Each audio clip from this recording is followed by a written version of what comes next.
Assalamualaikum warahmatullahi wabarakatuh. Selamat datang di channel Muhammad Samsudin. Di kesempatan kali ini, saya akan menceritakan sebuah cerita yang berjudul Kisah Misteri. Wanita ini rela melakukan pernikahan gaib dengan buaya putih. Sebelum masuk ke ceritanya, jangan lupa subscribe dulu ke channel ini. Oke? Kisah pernikahan gaib buaya putih berasal dari Sumatera Selatan. Kisah ini bermula pada sebuah keluarga 3 orang anak yang tinggal di sebuah rumah dekat dengan perkebunan karet. Kepala keluarga ini bernama Saini, istrinya Asma, dan anaknya bernama Dani, Ading, dan Fendi. Sehari-hari Saini bekerja sebagai penyadap karet, sedang Asma bekerja sebagai ibu rumah tangga. Keluarga ini hidup rukun dan bahagia, dibalut kesederhanaan dan menjalani rutinitas selayaknya keluarga pada umumnya. Suatu hari, Asma akhirnya mengandung anak keempat, dan suatu malam ia tak bisa tidur karena mengidam ayam bakar. Saini pun mempersilahkan keinginan istrinya, lalu tidur lelap setelah menyantap ayam bakar. Dalam tidur, Saini bertemu seorang dengan wajah yang ia kenali. Ternyata seseorang tersebut adalah Sinampar, kakek dari Siani yang berasal dari Kalimantan dan telah lama meninggal. Dalam mimpi itu, Saini melihat sang kakek mengajak dirinya pergi bersamanya ke alam lain. Namun Saini menolak, sebab ia tak ingin meninggalkan istri dan anaknya. Terlebih karena Asma tengah mengandung, sang kakek terus memaksa Saini hingga ia pun terbangun. Kejadian itu terus berulang selama beberapa hari. Namun kali ini dalam mimpinya sang kakek mengubah permintaan dengan mengatakan ia ingin meminjam putrinya saja. Tentu saja Saini semakin bingung dengan kebenaran makna dari mimpinya. Ketika usia kandungan Asma menginjak 9 bulan, giliran ia yang bermimpi dalam tidurnya. Asma bertemu dengan orang mengatakan bahwa Asma akan melahirkan anak kembar. Namun harus mengikhlaskan salah satunya.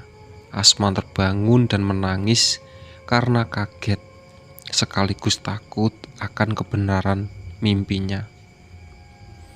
Pagi harinya, Saini dan Asma memutuskan pergi ke rumah Nyi Lastri, seorang dukun beranak, untuk memeriksa kandungannya.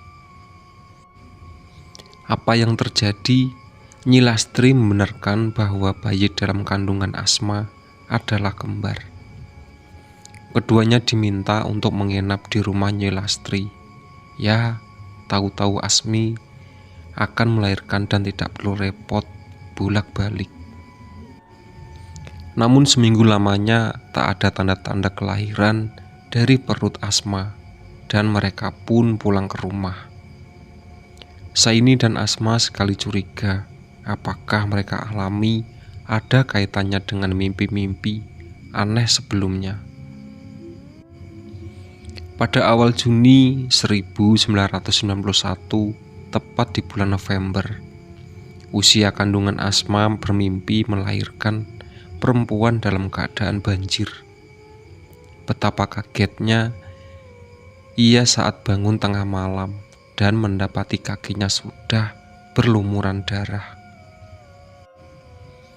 Akibat pendarahan, ia pun segera memanggil Saini dan memintanya segera memanggil Nyi Lastri.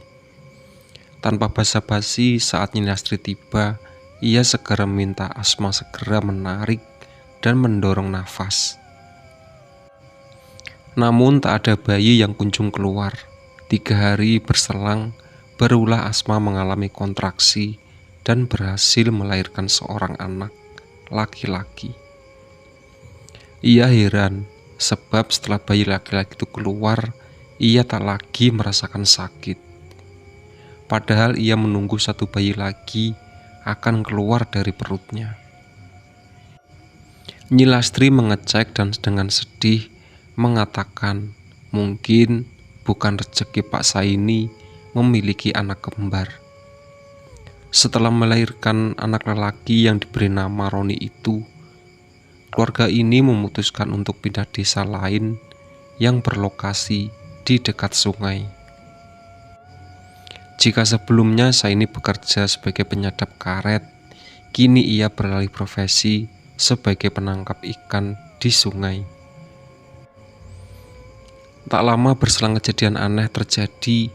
Nyaris setiap malam Jumat, Asma selalu bermimpi seorang anak perempuan bernama Nur Hasanah. Memanggil namanya dan mengatakan bahwa ia adalah anak dari Asma. Asma lalu menceritakan kejadian itu kepada suaminya.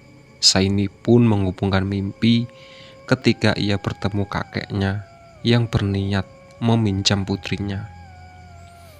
Akhirnya kedua pun semakin yakin bahwa memang mereka memiliki putri yang bernama Nur Hasanah.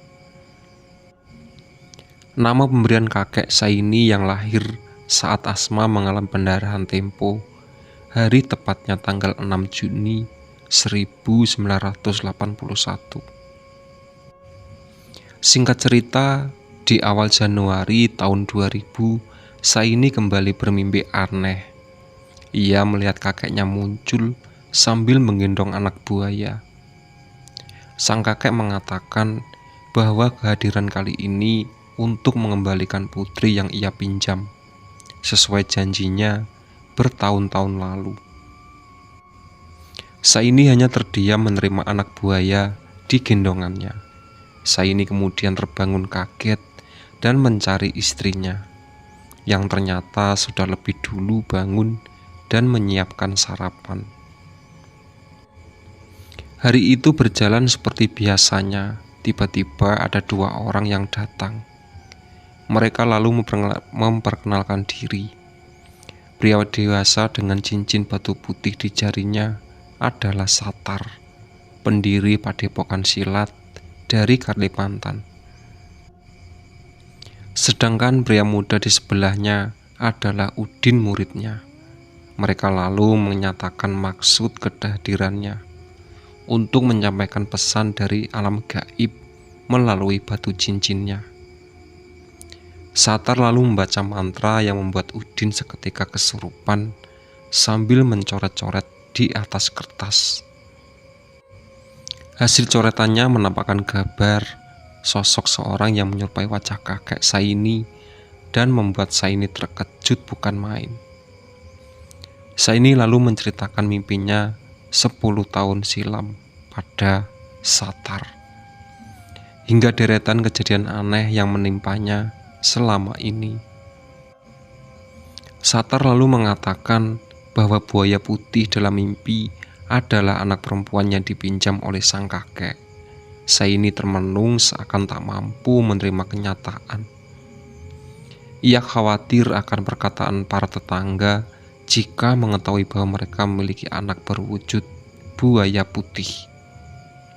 Keesokan harinya, seekor buaya putih dengan moncong panjang benar muncul di teras Pak Saini dan Ibu Asma. Dengan sukacita, Asma tanpa ragu mendekat dan menggendong buaya putih yang langsung ia panggil Nur Hasanah.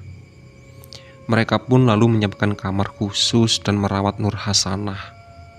Mereka bahkan menyediakan ayam bakar khusus seperti yang diidamkan saat Asma hamil dulu. Kabar itu pun segera menyebar di penjuru desa.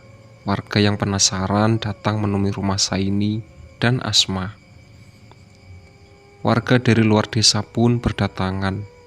Bahkan ada yang meminta air mandi milik Nur Hasanah karena dianggap sakti.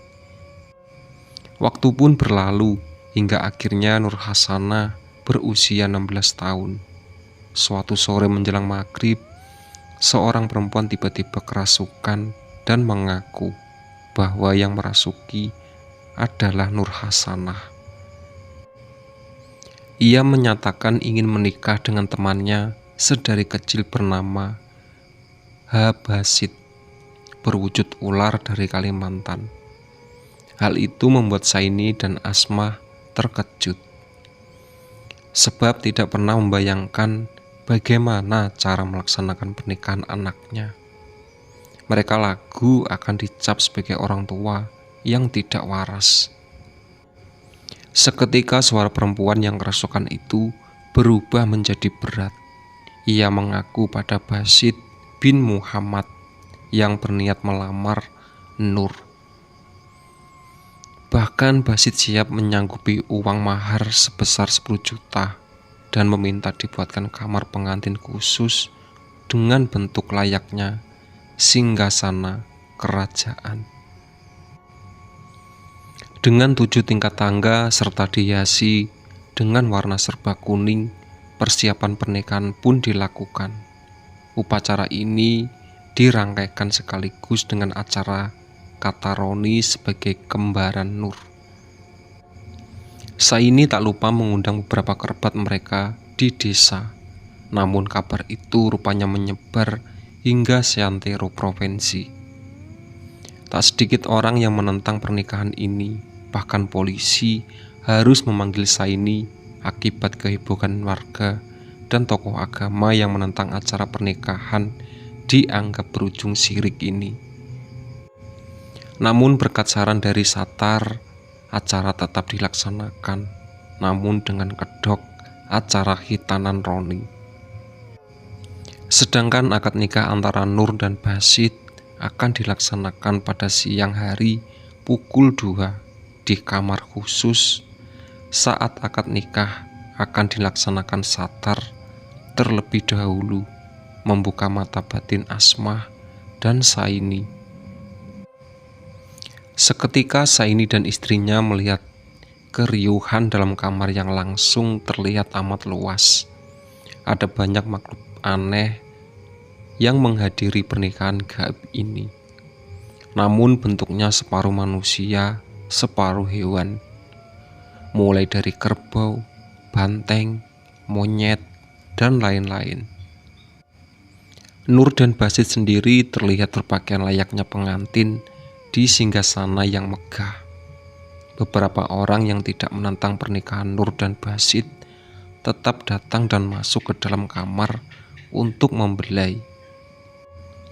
Kisah buaya putih ini terus dituturkan, bahkan hingga saat ini masih banyak orang yang datang berkunjung ke rumah Asmah dan meminta air bekas mandi buaya itu.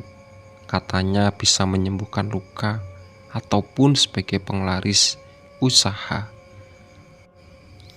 Itulah sahabat cerita dari kisah misteri wanita ini rela melakukan pernikahan gaib dengan buaya putih. Ditunggu video-video terbaru dari channel Muhammad Samsudin. Oke.